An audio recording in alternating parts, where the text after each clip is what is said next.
Bienvenidos a esta mesa sobre nuevos horizontes.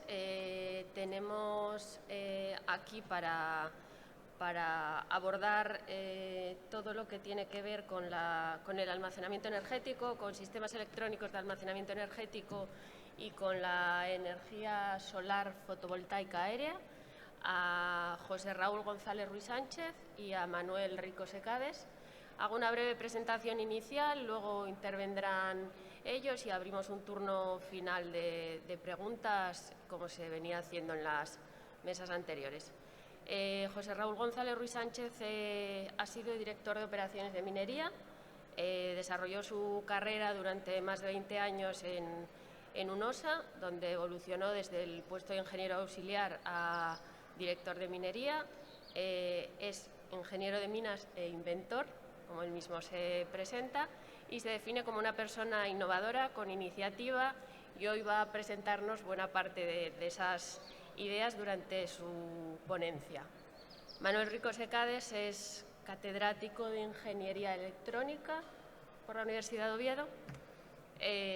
Imparte docencia en la Escuela Politécnica de Ingeniería de Gijón y es experto en los campos de electrónica industrial, electrónica de potencia, conversión de energía, energías renovables.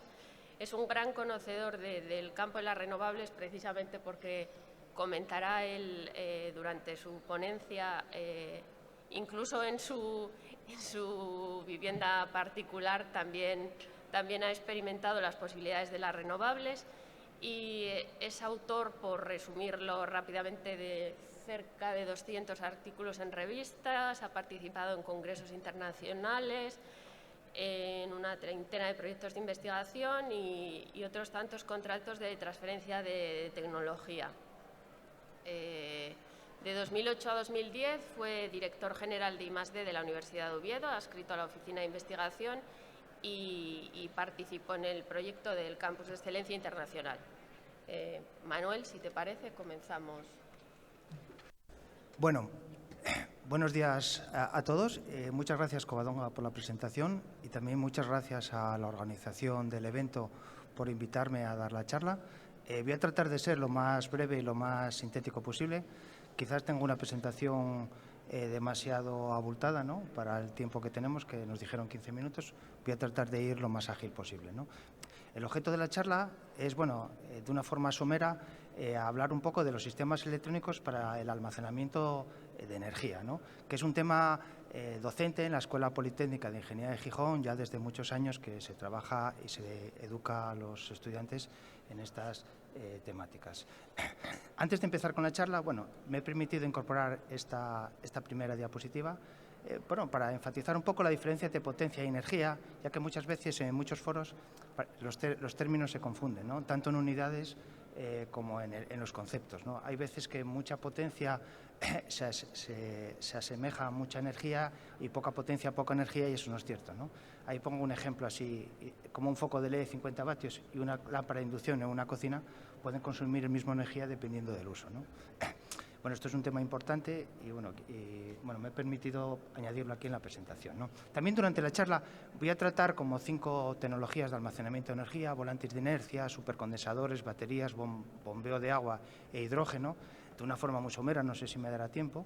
Y voy a utilizar como 2 referencias para elementos de almacenamiento de energía, que es la batería del Tesla Model Y, 75 kilovatios hora, y también como referencia, atendiéndome a lo que dice la página del IDAE del Ministerio de Industria, el consumo típico diario de una vivienda española, del orden de 14 kilovatios hora. Entonces, para tener un poco esas referencias al hablar de cuánta energía almacenamos, podemos tenerlo en mente y podemos comparar.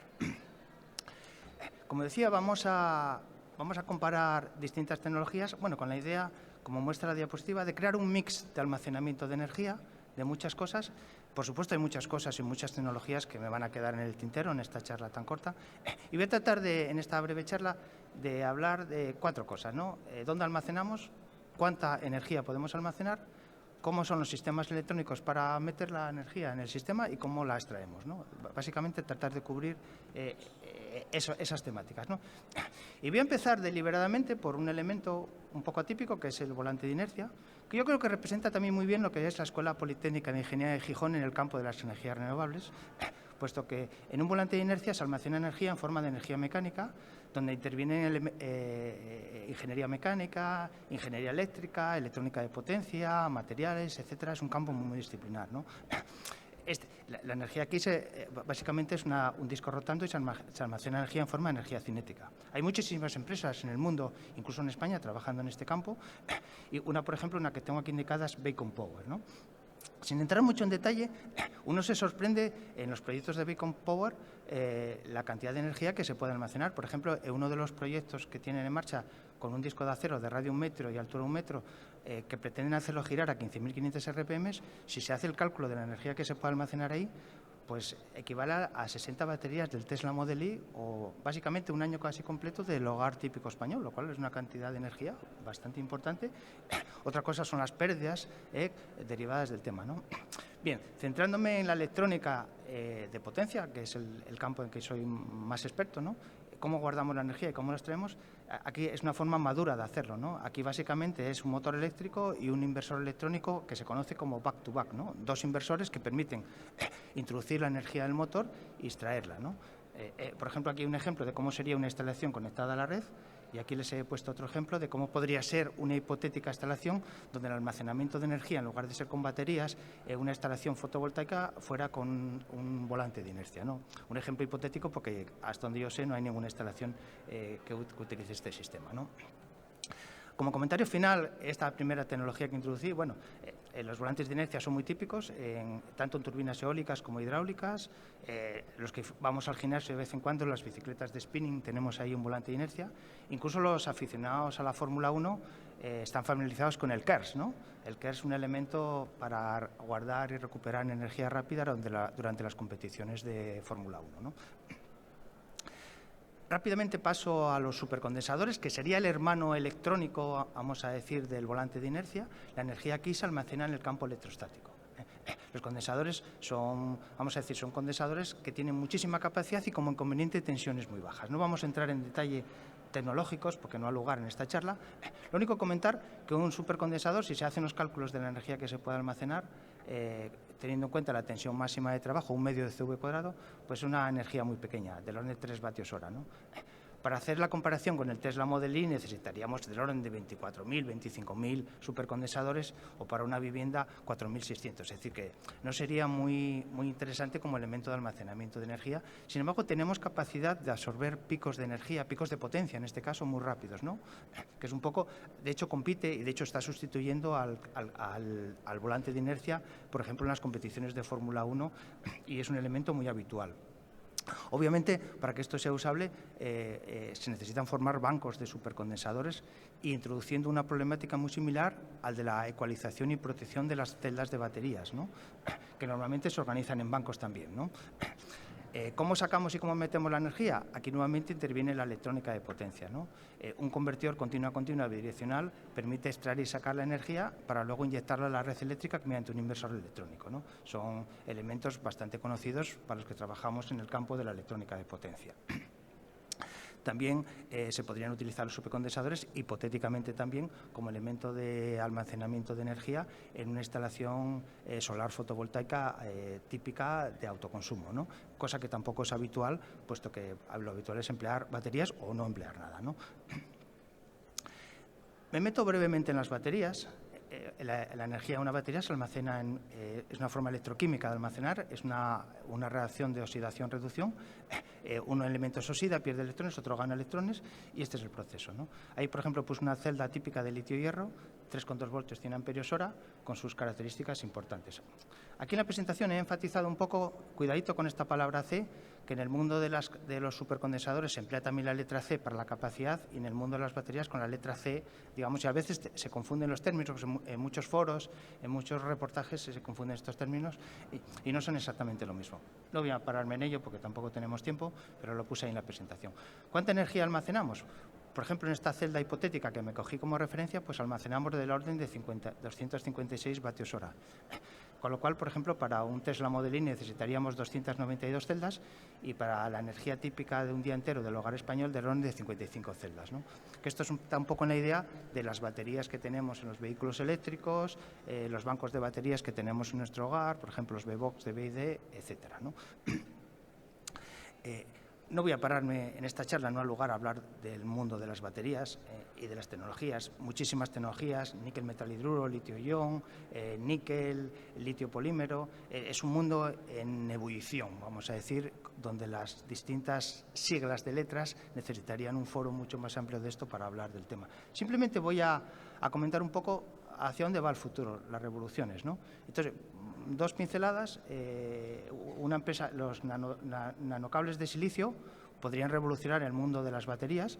Por ejemplo, volviendo a la referencia del Tesla Model Y, la densidad de energía de las baterías que lleva el Tesla son 250 vatios hora por kilogramo. Estas tecnologías podrían llevarnos a 400, podríamos llegar a duplicarla, ¿no? El tema, ¿no? De hecho, la empresa Amprius, que se trabaja este tema, se ha mudado justamente al lado de Tesla en Estados Unidos para trabajar sobre este tema. Y también tenemos algo que realmente ya tenemos aquí, que son las baterías de litio de estado sólido. Como bien saben, un consorcio de Japón como país con sus empresas de este sector, que ya ofrecen, estarán llegando en torno a 400, 500 también vatios hora por kilogramo, digamos, duplicando la capacidad actual, que es una cosa que supongo que veremos en breve, ¿no? ¿Cómo guardamos y cómo extraemos la energía? Pues aquí sí que nuevamente la electrónica es fundamental, ¿no? Un convertidor continua bidireccional permite sacar y meter la energía de bancos de baterías nuevamente, con una problemática específica de ecualización, que sería el BMS, también, que no es objeto de esta charla, pero que también es un tema muy interesante. Y nuevamente un inversor electrónico permite inyectar o extraer la energía de la red si se pretende almacenar o inyectar. Y aquí, bueno, aquí sí que tenemos la típica estructura de un sistema de autoconsumo, lo que podríamos llamar un inversor híbrido, de estos que se comercializan varias empresas que hay aquí, donde en la cajita se incorpora el panel solar con el convertidor electrónico, también convertidor continua para el seguimiento del punto de máxima potencia, un convertidor continua bidireccional para inyectar y extraer energía de las baterías y un inversor electrónico de enlace red para inyectar y extraer energía de la red con un buste continua como elemento central de la instalación, ¿no? Que es la estructura típica y característica electrónica que se emplea en estas aplicaciones. Y aquí también pongo el vehículo eléctrico, ¿no? El vehículo eléctrico es un paradigma de estos elementos donde tenemos las baterías, tenemos los accionamientos de los motores eléctricos, el cargador de baterías, el OBC, Onboard Battery Charger. Los que tenemos ya vehículo eléctrico nos vamos familiarizando con estas siglas y estos términos, la batería auxiliar, formando lo que sería una pequeña microred eléctrica en nuestro vehículo, ¿no? Aquí me he permitido, ya que la charla pone como tendencias de futuro, hablar un poco como el vehículo eléctrico como elemento de almacenamiento masiva y en concreto la tecnología V2G, ¿no? Como ustedes bien saben, siempre se contempla el coche como un sitio que vamos a inyectar energía, como una carga, ¿no? Pero el vehículo eléctrico también es una batería andante, ¿no? Tenemos capacidad también de extraer energía, tanto para uso doméstico, sería el V2H, Vehicle to Home, en jerga inglesa, o Vehicle to Grid, inyectar o extraer energía de la red.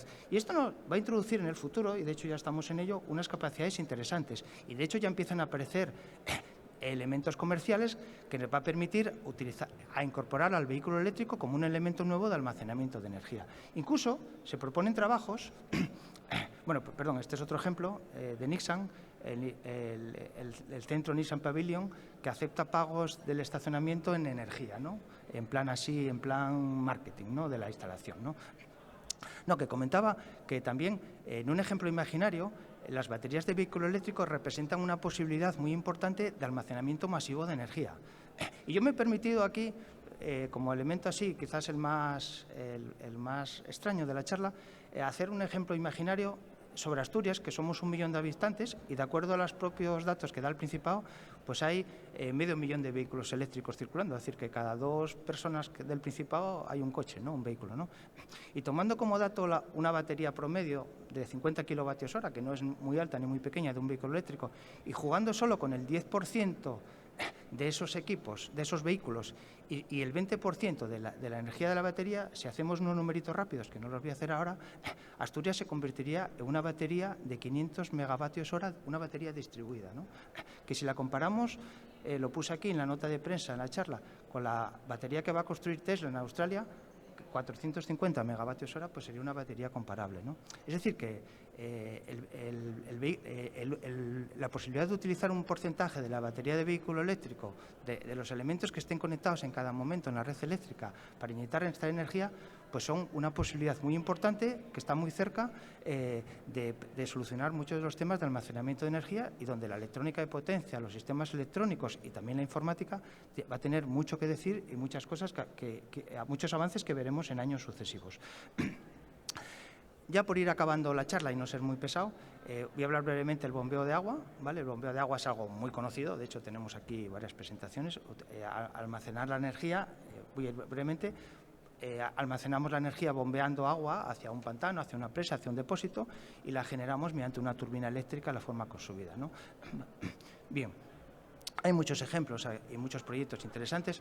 Me he permitido traer aquí el ejemplo aquí en España de la Isla de Hierro como ejemplo de autosuficiencia energética, donde hay un sistema de bombeo en dos pantanos y la energía producida principalmente es de tipo eólica, bueno, teniendo ahí un pequeño grupo diésel para situaciones de emergencia, ¿no?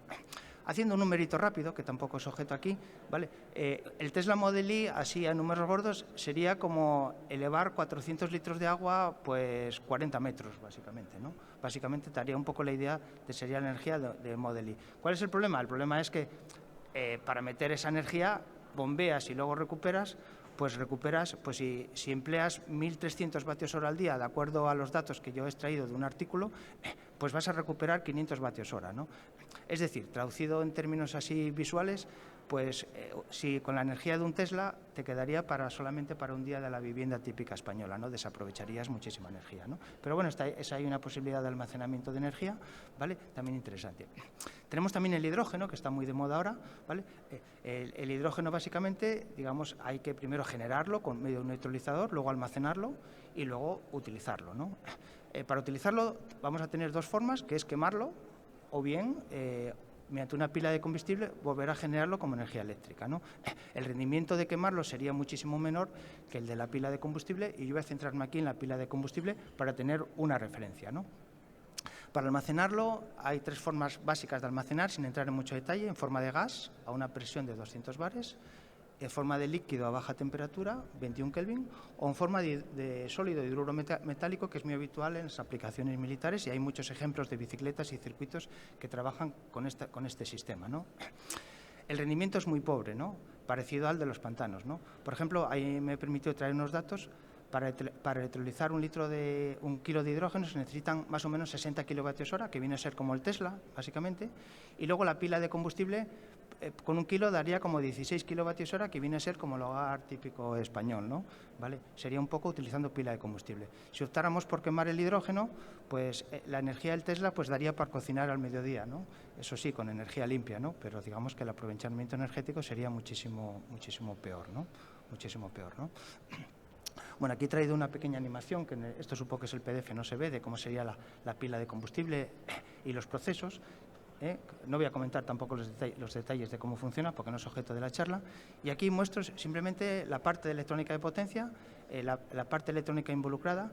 La pila de combustible no es una pila convencional, puesto que de ella podemos sacar energía, pero no la podemos regenerar hacia atrás. Es decir, no es posible, digamos, producir hidrógeno, ¿no? Entonces, siempre necesita, la pila de combustible siempre necesita, con un convertidor continua, ser utilizada para cargar una batería, y luego con un convertidor continua bidireccional podemos hacer el juego de inyectar y extraer energía, ¿no? Entonces, siempre necesita estar asociado en esos términos, ¿no?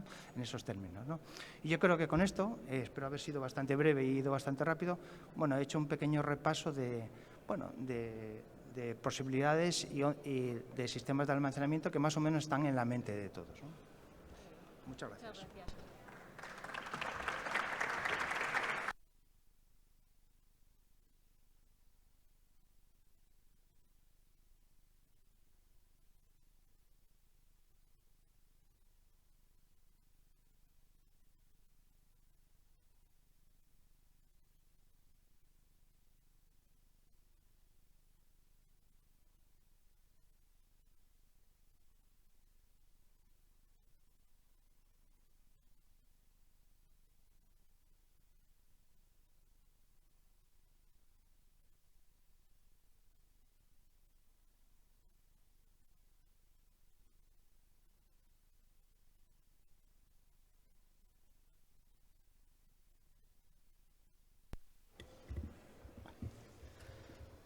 Buenos días. Lo primero de todo, me gustaría darles las gracias por haber venido a esta presentación. y quería agradecerle también a la Organización de Norte Renovables y al Colegio de Ingenieros de Minas pues, el permitirme estar hoy aquí. He venido en representación de mi socio y yo a contarles una idea que hemos tenido y que esperemos que sea de su agrado.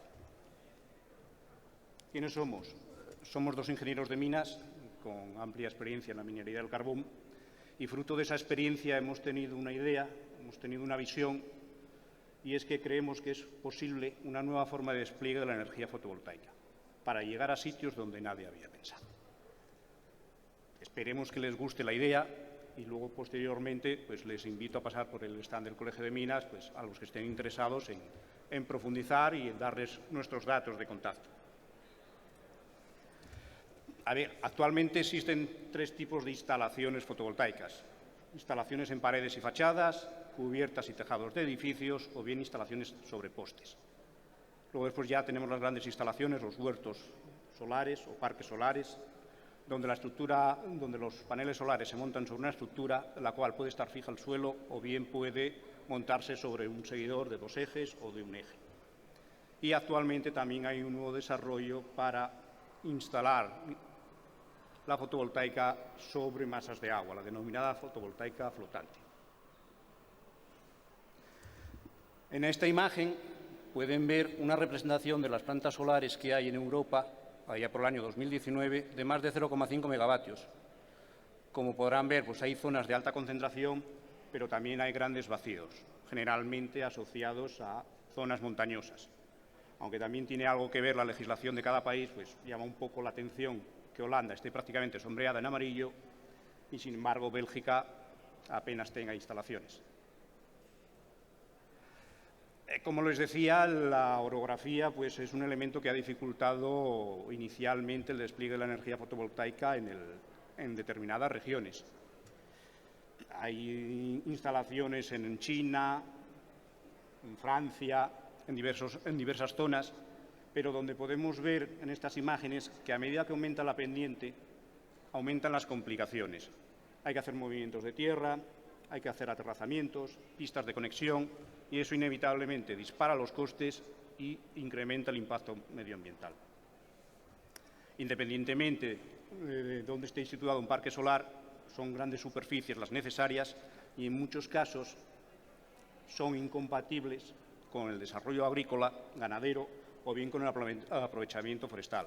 Como pueden ver en la imagen de la derecha, un parque solar en este de Alemania, aquí han tenido que elegir entre biomasa o energía solar. Fruto de las dificultades que están apareciendo con el despliegue de la energía fotovoltaica, pues cada vez es más habitual encontrarse este tipo de recortes o de noticias de prensa. Hay suficiente tierra para cultivos, ganadería y placas solares. Entonces, estamos viendo que todo el mundo es partidario de las energías renovables, pero muchas veces siempre que estén lejos de casa. Entonces, fruto de nuestra experiencia en el laboreo de minas, el trabajar con movimiento de tierras, hemos pensado una forma de intentar solventar los problemas que están acarreando el despliegue y que están limitando el despliegue de la fotovoltaica en numerosas zonas. Y la idea que hemos tenido inicialmente es intentar independizar la generación fotovoltaica del suelo. Para ello usamos la tercera dimensión y elevamos la instalación sobre lo que tengamos debajo. Básicamente, la idea consiste en montar paneles solares sobre una estructura, como se hace actualmente, pero en lugar de anclar la estructura al suelo o bien montarla sobre un seguidor, nosotros lo que proponemos es montarla sobre al menos 2 cables de acero y al menos 4 puntos de suspensión, de forma que podamos salvar grandes vanos y grandes desniveles sin tener que hacer grandes movimientos de tierra y, sobre todo, sin tener que interferir con la actividad que se desarrolle debajo. Las ventajas que vemos pues son un mínimo movimiento de tierras y una mínima ocupación de terreno, fácil adaptación a la orografía de la zona, bajo impacto ambiental. Creemos que es el punto fuerte de nuestra idea. pues hay una mínima afección a la flora y fauna, hay un mínimo movimiento de tierras. Esto nos permitiría o facilitaría enormemente el despliegue de la fotovoltaica en zonas montañosas, remotas o aisladas.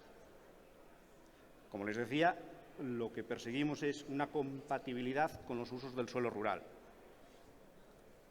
una compatibilidad con usos industriales, terciarios, dotacionales, recreativos, y a la vez generar nuevas oportunidades para ampliar la capacidad de generación de energía solar y proporcionar una fuente adicional de ingresos a los propietarios de los terrenos. Otras ventajas pues, son menor afección por sombras, estamos por encima, menor afección por polvo e incendios, apenas hay ocupación de terreno, apenas hay costes de expropiación y, por supuesto, menores costes de vigilancia. Apenas se necesitan vallados. Inconvenientes. Hemos hecho un estudio inicial donde hemos visto, como no podía ser de otra manera, que el coste de la instalación, la inversión inicial, iba a ser superior al de una instalación solar en terreno llano, pero eso no nos preocupa porque no pretendemos competir con ese tipo de instalaciones. Sería impensable. Nuestro objetivo es llegar a zonas donde no se puede instalar actualmente la energía solar fotovoltaica o donde llevaría un coste muy superior. Y luego después tenemos el tema del impacto visual. Esto es muy relativo, depende de las ubicaciones, depende de muchos factores, los cuales darían para posiblemente otra charla y no es el objeto de esta misma. Pero sí que aquí quiero hacer una reflexión, y es que si queremos hacer una transición ecológica, si queremos ir a energías renovables, tenemos también que cambiar nuestra forma de relacionarnos con el paisaje y empezar a aceptar ciertas instalaciones que a los muy puristas pues, no les puede gustar. No obstante, como siempre, dependiendo de dónde se ubica la instalación, el impacto visual puede existir o no. Lo que le comentaba, las posibles ubicaciones. Inicialmente habíamos pensado en el despliegue en zonas montañosas, remotas o aisladas. Esa fue nuestra primera idea. Como comentábamos, si los movimientos de tierra, los accesos, las expropiaciones superan el coste de los soportes y los cables, la respuesta ya es que es viable. Si los costes medioambientales de un parque solar son muy elevados e inasumibles, podremos solventar esa desventaja.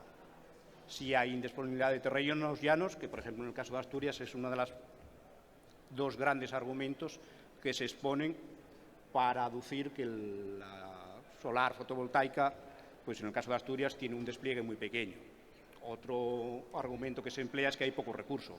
Como pudieron ver en la presentación anterior de las plantas que hay en Europa, Bélgica, Holanda, Inglaterra, Alemania, mucho más al norte que nosotros, tienen menos recursos y, sin embargo, muchísimas más instalaciones. Ellos tienen la ventaja de que tienen un terreno llano y hasta no hace mucho pues una legislación que les era más favorable. Como procedemos del mundo de la minería, pues otra zona en la que habíamos pensado es en las actuales explotaciones mineras, parques de minerales o espacios degradados pendientes de ser restaurados. Aquí podemos conjugar tres factores: descarbonización, electrificación y autoabastecimiento. Y sobre todo, desde el punto de vista de los costes, que siempre nos ha preocupado mucho a los mineros, pues podemos transformar un coste, que sería el de la restauración, al cual estamos obligados al finalizar una explotación minera, podemos convertirlo en una inversión y en un ahorro energético. Posteriormente, también vimos la posibilidad de extender este tipo de despliegue para instalar paneles fotovoltaicos sobre carreteras, autopistas, parkings, líneas de ferrocarril, canales, zonas industriales, sobre superficies planas. También uso residencial. No se lo comenté antes, dependiendo de la pendiente, hemos pensado varias formas de instalación y también, independientemente de la pendiente, también hemos pensado en dos formas: una instalación fija o una instalación desplegable, que se pueda recoger. En el caso de uso residencial, en viviendas de uso discontinuo, pues sería ideal. Tú podrías tener tu instalación cuando la estés usando y cuando te vayas, pues, la recoges de una manera sencilla, la guardas y evitas problemas de robos. Entonces, en esta imagen que hemos preparado, es muy esquemática, podemos ver cómo, elevando la instalación fotovoltaica e independizándola de los usos del suelo, tenemos una total compatibilidad. Podemos mantener ambas actividades, agrícola, ganadera, líneas de ferrocarril, transporte, y a la vez supondría una fuente adicional de ingresos o de suministro de energía para los propietarios de esos terrenos, que pueden ser públicos o privados. Entonces, aquí aprovecho para hacer una reflexión, es ¿por qué tenemos que escoger entre dos actividades si podemos tener ambas?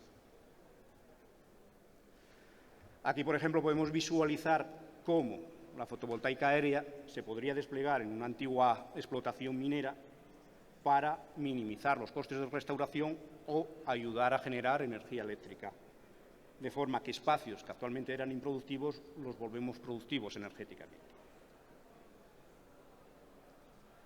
Grandes infraestructuras de transporte, áreas industriales, vertederos. De esta manera se podrían ocultar, camuflar o, independientemente de ello, podemos aprovechar espacios que antes nadie había pensado para generar energía en volverlos a ponerlos a producir, ponerlos a generar.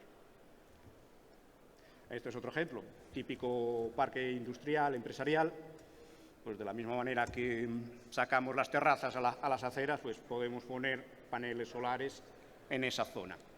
O también sobre edificios.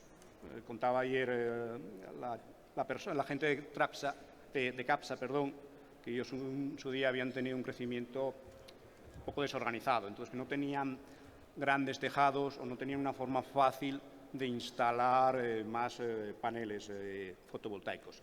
De esta manera podemos independizar la instalación de lo que tengamos debajo. Insisto, de esta manera tratamos de aprovechar, tratamos de dar una oportunidad a espacios improductivos, volviéndolos productivos desde el punto de vista de generación de energía renovable.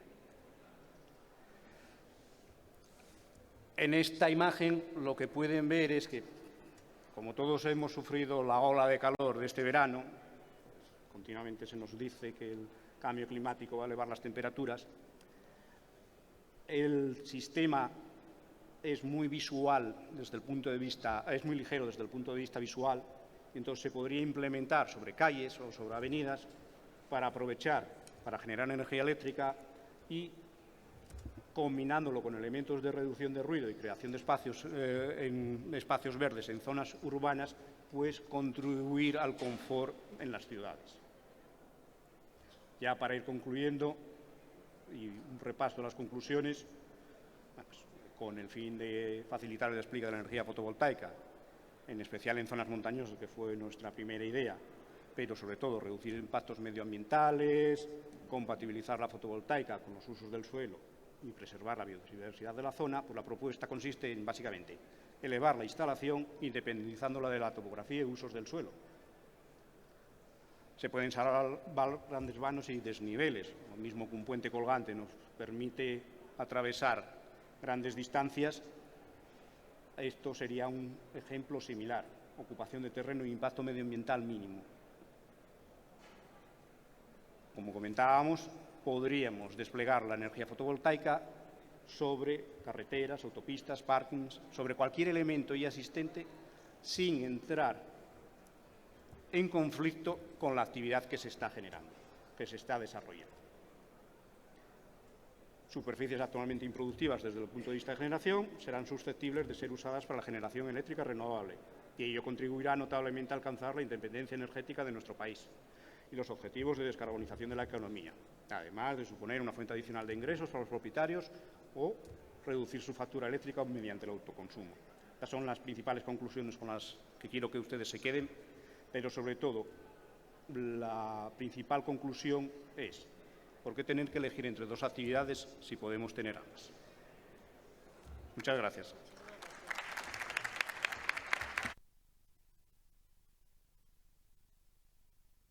Antes de pasar al turno de preguntas del público, yo quería trasladaros dos cuestiones a ambos.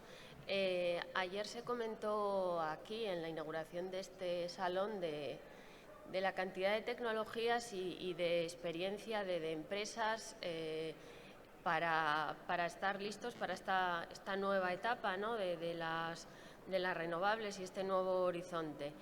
pero aparte de estar en condiciones, como se comentó, de Asturias, en cifras, de producir este tipo de energías limpias, ¿está preparada la región también para gestionar y almacenar esas energías, o habría que enfocar el futuro hacia otros horizontes, ya que el título de esta charla era precisamente el de nuevos horizontes? Manuel, sí.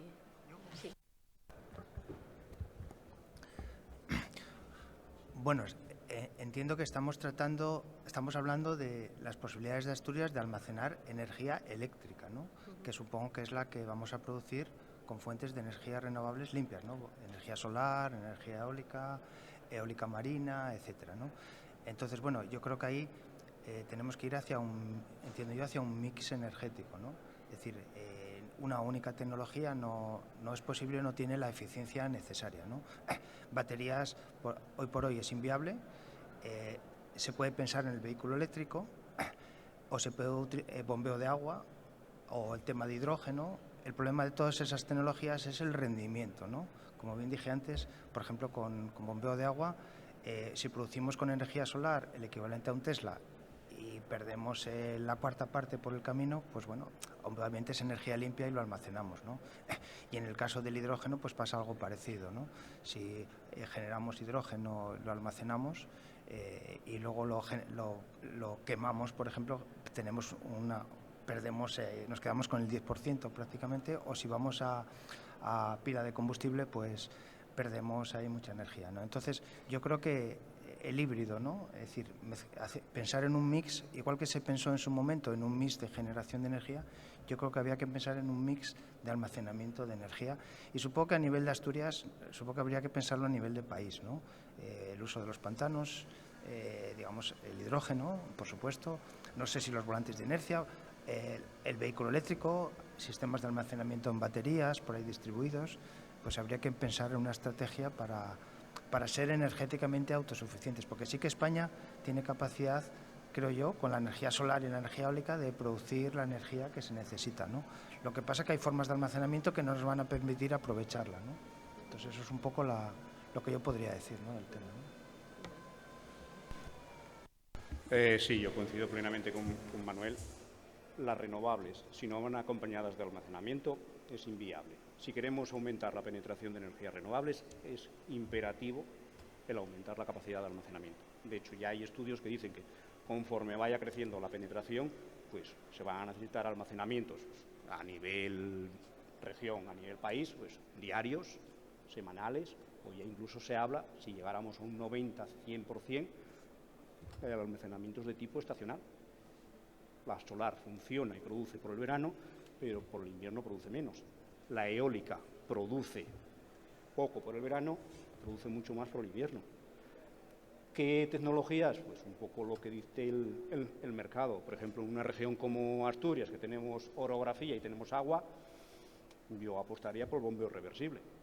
Pero, evidentemente, todas las energías, todas las formas de almacenamiento son necesarias, y no debemos de caer en el error de confiarlo todo a una única tecnología. El mix energético hasta ahora nos funcionó muy bien precisamente porque era un mix. Pues con las energías renovables y con el almacenamiento tenemos que hacer lo mismo. Necesitamos un mix. No podemos apostarlo todo a una carta. Sería un poco la enseñanza de esta crisis energética, ese mensaje de no confiarlo todo solamente a un modelo. Totalmente. No depender de proveedores externos, o si vas a depender de proveedores externos, ten 2 o 3 suministradores, por si tienes problemas con uno, no te quedar colgado. No apostarlo todo a una única tecnología. A ver, todos al final tenemos nuestro corazoncito y siempre tenemos un hijo favorito, pero claro, tenemos que darle la misma importancia y la misma validad a todos. Dependiendo también de la orografía y de la ubicación donde estemos, pues unas tecnologías son más favorables o viables que otras.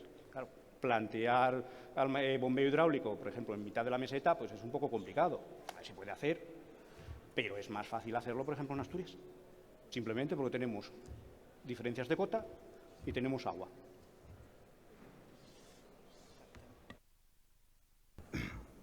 Perdón, también yo pienso que las energías renovables y los nuevos sistemas electrónicos permiten aproximar la generación a la demanda, ¿no? Ya creo yo que no van a ser tan necesarios grandes centros de producción de energía, sino también ir a generación distribuida, ¿no? El aprovechamiento de los tejados de las viviendas, el aprovechamiento de parques y pantanos. Ahora mismo, en relación con la charla del compañero, ¿no? Pues los paneles solares bifaciales con grados de transparencia permiten compatibilizar la agricultura con las explotaciones forestales. Entonces, yo creo que el distribuir la generación y aproximarla donde se necesita evita también las grandísimas pérdidas de transporte que tenemos ahora en nuestra red eléctrica, ¿no? Que son comparables a las que se emplean, por ejemplo, para el transporte de los vehículos, ¿no? Entonces, eso es una cosa también importante a tener en cuenta, ¿no? Evitar pérdidas de transporte y aproximar generar a consumo, combinado con un mix de almacenamiento de energía, sería una forma de hacer la transición hacia la energía eléctrica, ¿no? Porque ahora, cuando se habla de energía, todo el mundo piensa en quemar algo, ¿no? La energía aquí en Asturias se identifica con quemar, ¿no? Entonces hay que hacer la transición a otra forma de generación de energía, ¿no? Y de almacenamiento, ¿no? ¿Alguna cuestión del público que quieran trasladarle a los ponentes?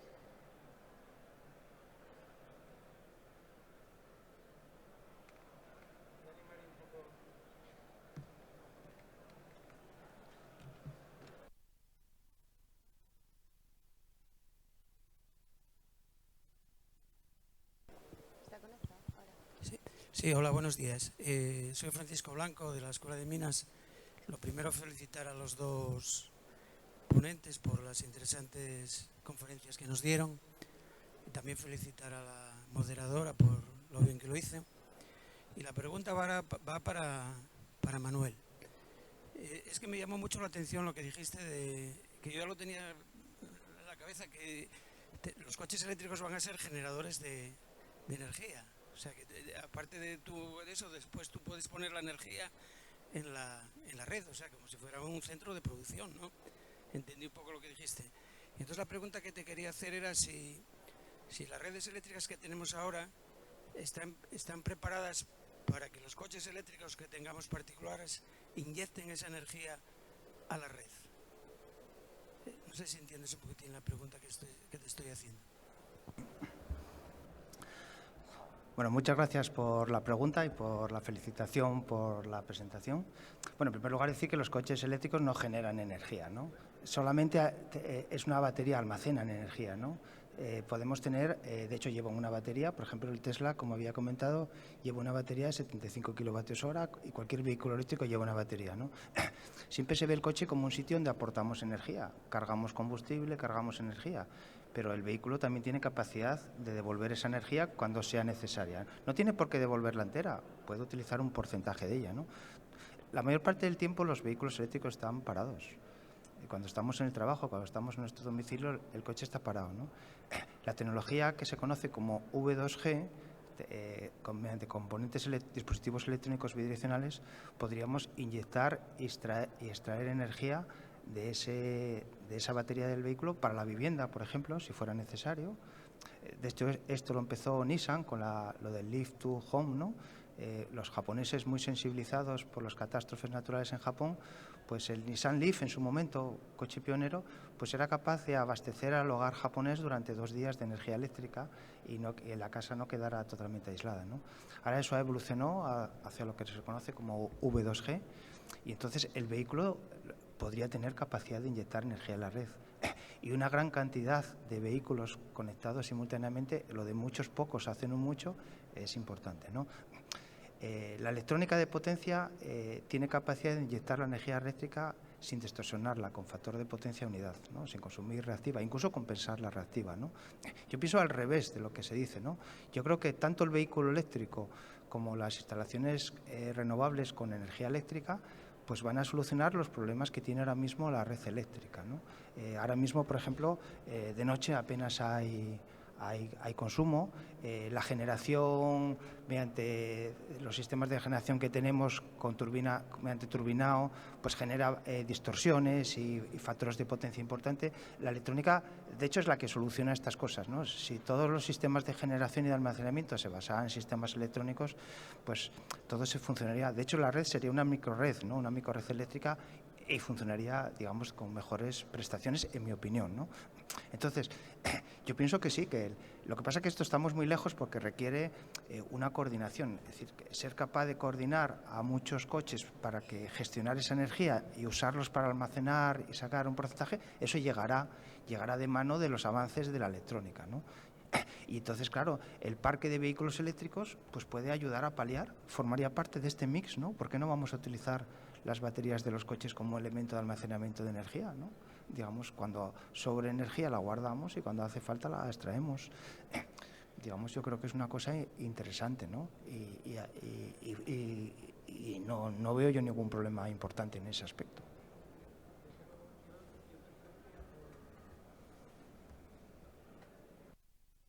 Utilicé la palabra, dije que producía, no, lo que quería decir era lo que tú dijiste mejor, que era que podía inyectar energía en la red. Yo me refería más bien porque eso es en baja tensión, ¿no? Pero después ya, si lo quieres meter esa energía de los coches en la media y alta tensión, era un poquitín si esa energía la podrías llevar a media tensión. En baja tensión yo creo que no hay ningún problema, pero si lo quieres llevar ya a la red, porque la del coche ya en baja tensión, ¿no?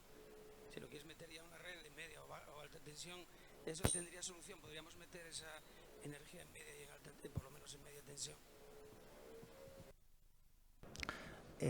Las baterías de los coches trabajan en continua, ¿no? En una tensión continua, hoy a día del orden de 300, 400 voltios, aunque se habla de subir a 1000 voltios, ¿no? Entonces, mediante componentes electrónicos, esa energía continua, en el punto de carga, pues se puede transformar para inyectar a la red eléctrica trifásica de baja tensión, pero también se puede inyectar mediante transformadores a 20 kilovoltios o lo que sea, ¿no? Una estación de carga de vehículos eléctricos o un parking, imaginemos un parking donde haya, por ejemplo, 100 coches conectados con tecnología V2G, algo hipotético que hoy día no existe, ¿no? Y utilizando ese 10% de esa energía, de esas baterías, pues sería un gran centro de almacenamiento de energía que podría estar conectado perfectamente a media tensión, ¿no? Sin problema, ¿no? Eso hoy día no está, ¿no? Y implica una tecnología que no tenemos, una tecnología electrónica, una coordinación de sistemas, una gestión de microredes que no tenemos, pero eso llegará, sin duda que llegará de mano del avance del vehículo eléctrico, porque claro, es una pena tener ahí, pensemos en Asturias, como decía antes, 1 millón de habitantes, cada 2 personas un coche, un vehículo, ¿no? Entonces, es que es un volumen, a medida que la penetración del vehículo eléctrico vaya avanzando, tenemos ahí millones de baterías distribuidas y digo yo, ¿por qué no usarlas, ¿no? Eso llegará, seguramente no llegará aquí en Asturias en primer lugar, pero llegará en Japón o llegará en China, llegará en Estados Unidos, aunque ya en Reino Unido ya hay equipos comerciales que permiten estas cosas, ¿no? De hecho, permiten, por ejemplo, utilizar el coche como transporte de energía para llevarlo a la batería de tu casa. Eso, por ejemplo, ya está ahora mismo en el mercado, ¿no? Entonces, hay muchas posibilidades por explorar todavía ligadas al vehículo eléctrico y a sus baterías, ¿no? Muchas gracias. ¿Alguna otra cuestión?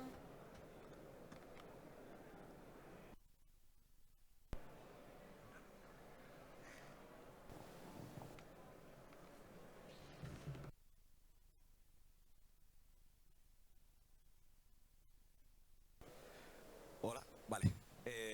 En primer lugar me presento, soy Eloy y soy estudiante de la EPI, en concreto en el grado de Ingeniería Electrónica Industrial y Automática.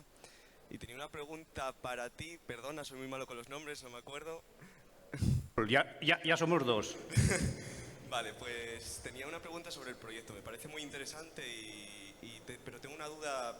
¿Habéis pensado en el mantenimiento de esas instalaciones tendidas en alto, en el aire? Sí, por supuesto. Dependiendo de la ubicación de la instalación, si es accesible desde el suelo, el mantenimiento lo harías desde el suelo. Carretillas elevadoras, grúas.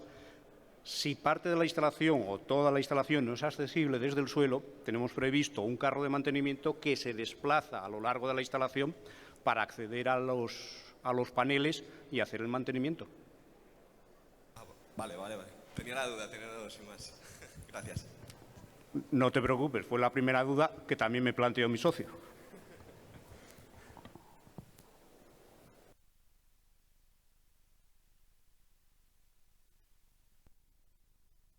Por aquí delante había otra pregunta.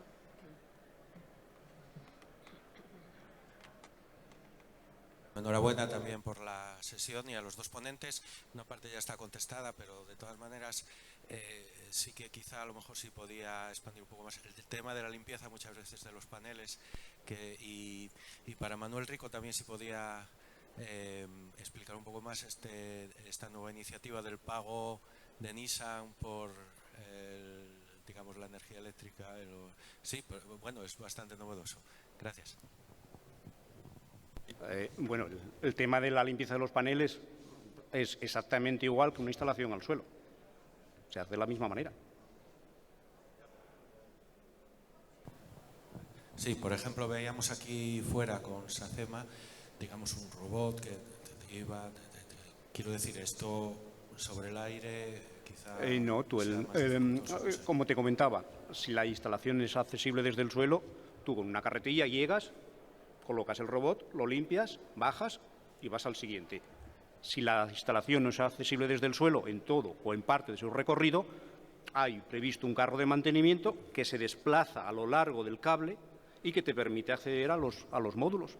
Llegas con el carro, despliegas el robot, a continuación recoges y vas a la siguiente estructura.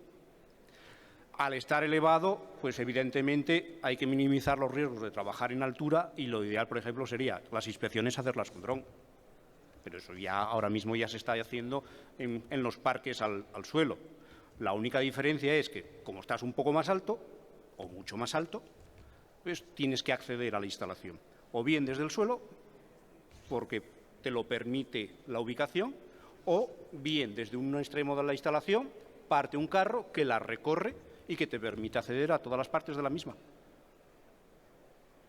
Creo que eso contesta su pregunta, ¿no? Gracias. Sí. Hilario, muchas gracias por la pregunta. Sí, como antes comenté, Nissan fue pionero en el tema del V2G, ¿no? De hecho, cuando lanzó Nissan, solamente para el mercado japonés, bueno, se puede leer, ¿no? Introdujo las siglas L2H, Lift to Home, ¿no? La idea era eso, ¿no? Que el coche permitiera abastecer al hogar japonés durante 2 días en caso de una catástrofe, cosa a lo que los japoneses están muy sensibilizados, ¿no? Esta idea inicial propuesta por Nissan evolucionó hacia lo que hoy conocemos como el V2G, ¿no?